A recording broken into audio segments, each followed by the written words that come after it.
صالحة wanita salihah wanita salihah wanita salihah wanita salihah wanita salihah wanita salihah wanita salihah.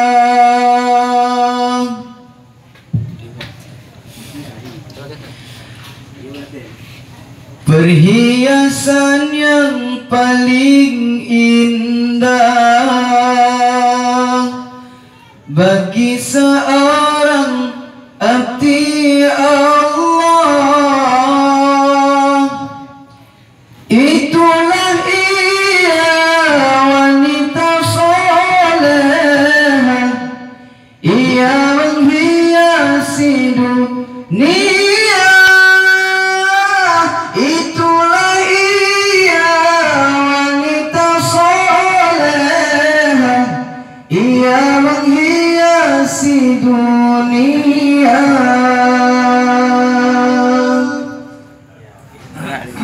Apa yang menjadi nama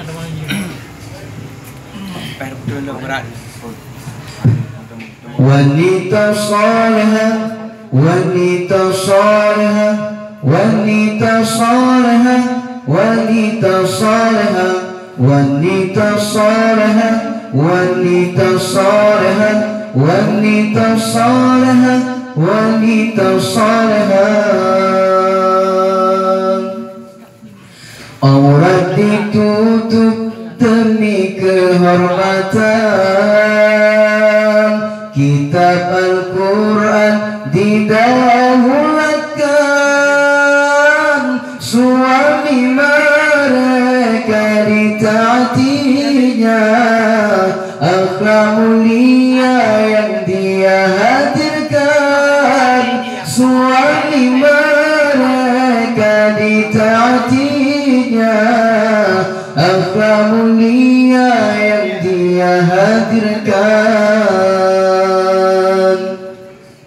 Wanita salehah, wanita salehah, wanita salehah, wanita salehah, wanita salehah, wanita salehah, wanita salehah, wanita salehah. Karena iman dan juga Islam telah menjadi keyakinan,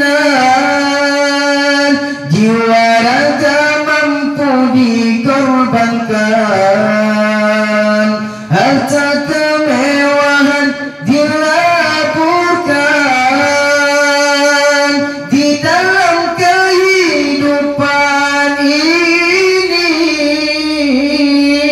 Ia menatap kemuliaan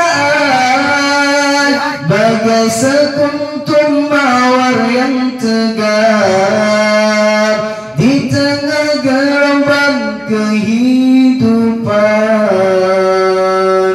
Wanita salehah, wanita salehah, wanita salehah, wanita salehah, wanita salehah, wanita salehah, wanita salehah, wanita salehah.